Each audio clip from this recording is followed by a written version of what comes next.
एक गीत तो ऐसे चलो, मैं दिल्ली से गई, बम्बई से गई दिल्ली, दिल्ली से गई पूना, और पूना से गई पटना, माऊ ने मिलो सदना, यहाँ जाते हमारे छिकाऊ में कितने चाहिए यहाँ से ले जाते। साधरे साहब ऐसे गीत लिखने मैं तो पसंद नहीं। आदरणीय जमी पर बैठे जमींदारों, चेयर पर बैठे चेयरमैन साहब, भ्रष्टाचार की तरह खड़े हुए नौजवानों, गद्दी पे धरे गद्दी के गद्दारों, आपके चरणों में मेरा प्रणाम। मैं बहुत सीधा साधा कवि हूँ साहब। मेरे बारे में डॉक्टर साहब क्या कह रहे थे मैं नहीं सुन रहा था, पता नहीं मेरे कानों में क्या होगा, पर एक थोड़ी सी बात जरूर मेरे याद आई कि ये आज के कवि हैं, आज की बात करते हैं। डॉक्टर साहब ओज के बहुत बड़े कवि हैं साहब, सच बता रहा हूँ मैं। एक बार एक कवि सम्मेलन में गए और कवि सम्मेलन में जाकर इन्होंने ओज की कविता पढ़ना शुरू किया। इनकी जो पड़ोसन थी वो इनके पाठ को सुन रही थी। घर आके इनकी धर्मपत्नी से कहा, बहन आपके पति तो ओज की बहुत अच्छी कविता पढ़ते हैं। अरे बोल बहन मैंने तो कभी सुना ही नहीं। बोल परसों के रोज पहले मार्केट में कवि सम्मेलन है, बहन तू मेरे साथ चलना और उनकी ओज की कविता सुनना, बड़े गजब की तालियां बजती हैं।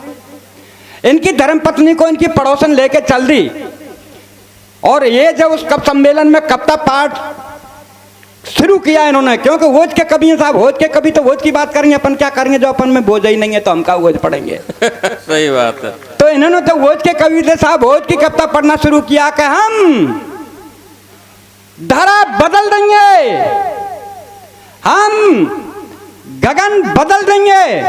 सिरोरतान में ते घरवारी खड़ी है कि बोली वो रंदर चड्डी बुनियान बदले तो 15 दिन है तू का धरा गगन न बदले वो। बढ़िया। तो साहब अपन आज के कवि हैं, आज की बात करते हैं साहब। ये जितने कवि हैं साहब, ये कहते देख भाई साहब मैंने गीत लिखा है, दिल से लिखा है।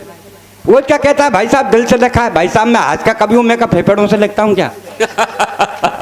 केवल थोड़ा अंतर है, मैं देखता हूँ जो लिखता हूँ साहब। सुबह सुबह मैं मेरे घर से चला, मेरी धर्मपत्नी ने कहा कहाँ जा रहा हूँ? मैंने उत्तर प्रदेश जा रहा हूँ, टूंडला में कवि सम्मेलन कविता पढ़ने। बोल ठीक है चले जाना, पर थोड़ा सा डिनर कर जाना। अरे मैंने कि पगली डिनर तो शाम के भोजन को कहते हैं। घरवारी बोली शाम कोई दरिया तो है ही। गजब गजब। और खासकर तेरे लिए रखे हो। मैंने कहा क्या बात है जो मेरे लिए रखे हो? बोल रहा है इसमें कुत्ता महोदय को मुझे फेंकना पड़ता है, इसलिए आप डिनर ही कर जाओ। भाई साहब मैं वह बस अड्डे पे आया, कंडक्टर बुरी तरह चल रहा, बाबा कहाँ जाएगा, बाबा कहाँ जाएगा। एक ने यह हाथ पकड़ा, एक ने खींचने लगे बुरी तरह। मैंने गुस्से में कह दिया स्वर्ग जाऊंगा, ले चलेगा क्या? ड्राइवर बोलो बोल बाबा आप मेरे पहिया के नीचे, तुझे आज इस पर। बढ़िया बढ़िया।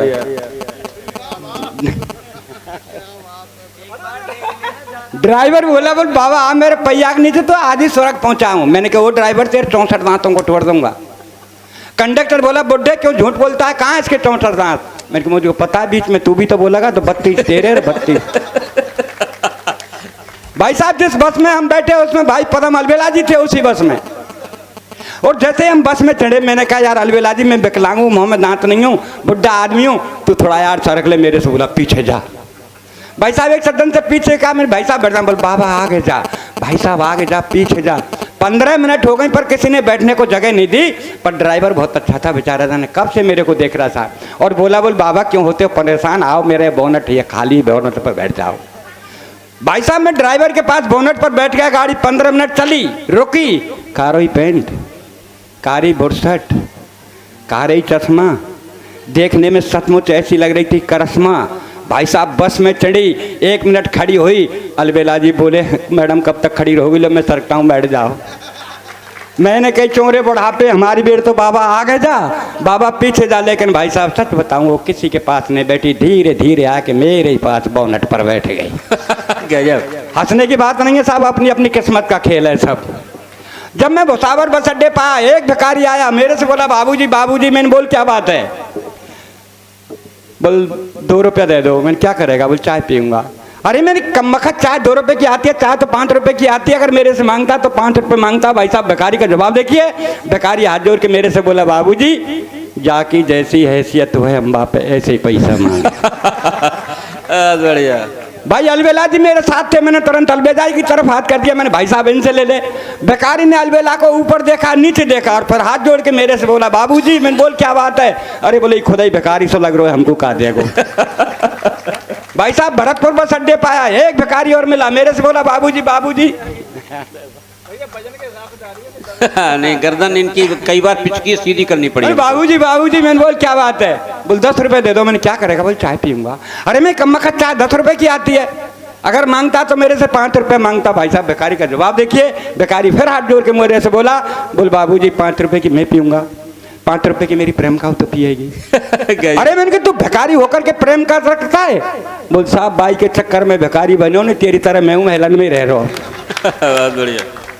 लीजिए भाई साहब, अब ज्यादा बहुत टाइम लेंगे साहब। जब मैं आपके यहाँ टूंडला में आया तो मुझे किसी ने नजर उठा करके नहीं देखा, पर एक डॉक्टर साहब ने जरूर देखा और मेरे से बोले बोल बाबा। मैं हाँ। बोला आप कहाँ जा रहे हो? मैंने शिकागो जा रहा हूँ। क्यों जा रहे हो? मैं कब सम्मेलन में कब तक पढ़ूंगा? बोला आप कभी हो? मैंने कहा हाँ। बोला आप तो बीमार हैं। अरे मैं डॉक्टर साहब मैं बीमार नहीं हूँ। मैं डॉक्टर हूँ, मेरा विश्वास कर, आप बीमार हैं, आप में खून नहीं है, आप खून चेक करा लो। मैं डॉक्टर साहब जब खून ही ना है तो चेक क्या कराऊंगा? अरे बोला अपना ब्लड प्रेशर चेक करा लो। मैं डॉक्टर साहब जब ब्लड ही नहीं है तो प्रेशर कहाँ से होगा? और मैं डॉक्टर साहब ब्लड प्रेशर के बारे में खूब जानता हूँ। जब मैं हाई स्कूल में पढ़ता था मेरा ब्लड हाई था और इंटर किया तो मध्यम रह गया।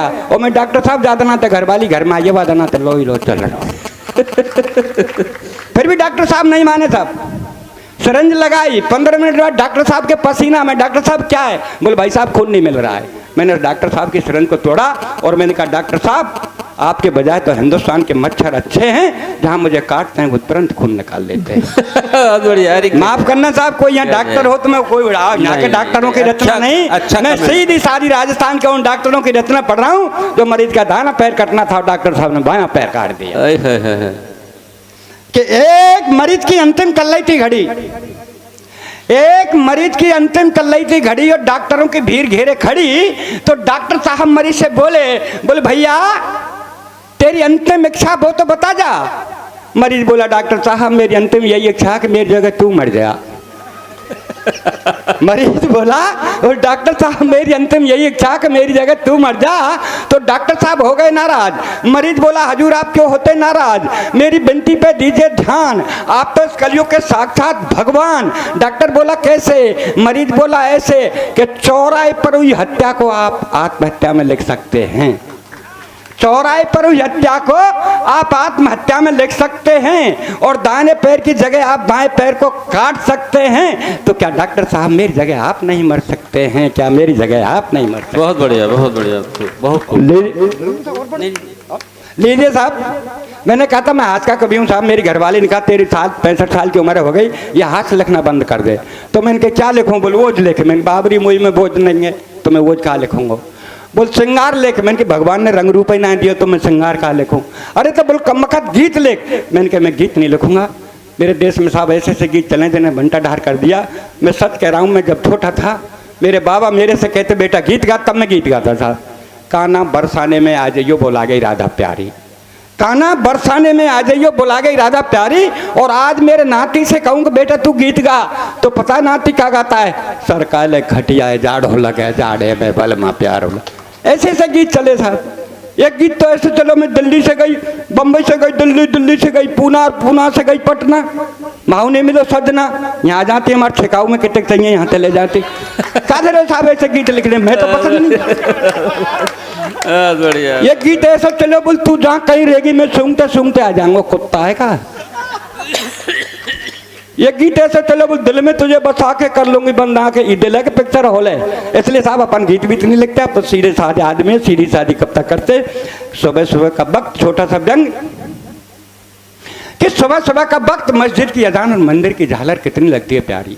सुबह सुबह का वक्त मस्जिद की अजान और मंदिर की झालर कितनी लगती है प्यारी।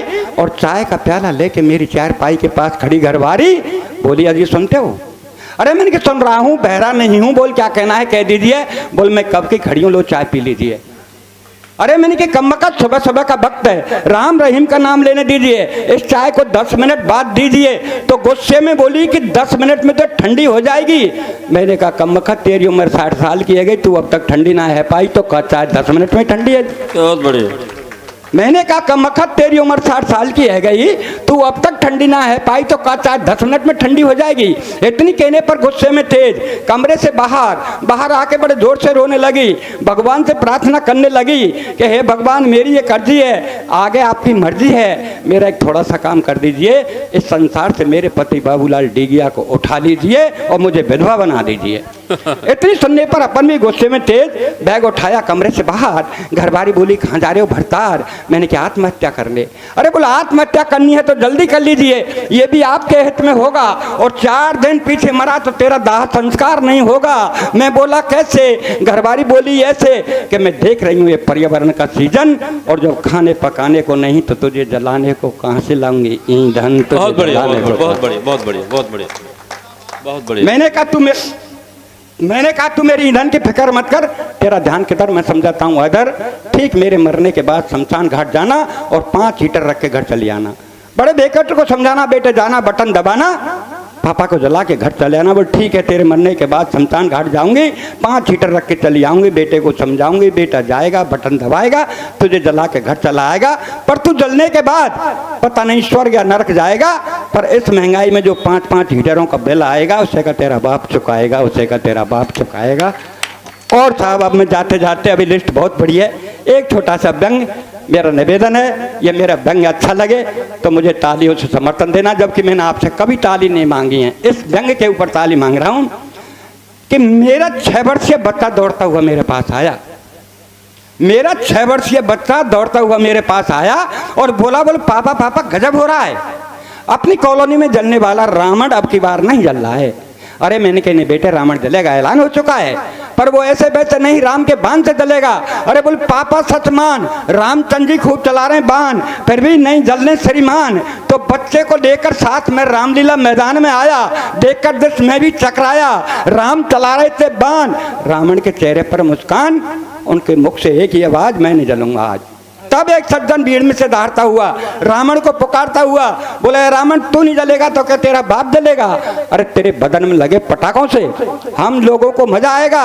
रावण घुर्राया, 10 शीशों को उसकी तरफ घुमाया और बोला बोल मूर्ख तू कहाँ से आ रहा है? मुझे हर साल जलता देखता है, फिर भी तेरा पेट नहीं भरता है, और अगर तुझे जलना ही देखना है तो कश्मीर चला जा, समूचा संप्रदाय की आग में जल रहा है, जलना ही देखना। बहुत बढ़िया, बहुत बढ़िया, बहुत बढ़िया। तब सिद्धियों का लेकर सहारा में ऊपर तक चढ़ा और धीरे से रावण के कान में कहा भैया रावण जल जाओ, जनता परेशान है, दिल मत दुखाओ। रावण बोला मुझे बेवकूफ मत बनाओ, आप अपने घर जाओ। मैं बोला क्यों? रावण बोला यूं, अध्यापक परीक्षार्थी परीक्षाओं के समय में, रोडवेज वाले शादियों के दिनों में, सूरज हमेशा सर्दियों में, बिजली वाले गर्मियों में, वक्त आने पर नहीं मानते, ये एक साल में 4-4 बार करते हैं, इसलिए दशहरे का दिन आज हम भी हड़ताल करते हैं। क्या बात? मैंने कहा भैया तेरा मांग पत्र हो, मुझे बताओ, मैं रामचंद्र जी से आपका समझौता कराता हूँ। कि रामचंद्र जी से आप समझौता? आप मानव है, मानवता आपकी जात है, मुझे राम से नहीं राम के भक्तों से शिकायत है जो बिना कारण मुझे हर साल जलाते हैं। अगर तुम्हें जलाना है तो दहेज के दानव को जलाओ, और भी जलाना है तो इस कुर्सी की खातिर जीने मरने वालों को जलाओ, और भी जलाना है तो अपने स्वार्थ हेतु वतन के बेचने वालों को जलाओ, और भी जलाना है तो कन्या का जन्म लेने से पूर्व पेट में मारने वाली बेटी के हत्यारे बाप को जलाओ, ऐसे हत्यारे बाप को जलाओ। बहुत बढ़िया, बहुत बढ़िया, बहुत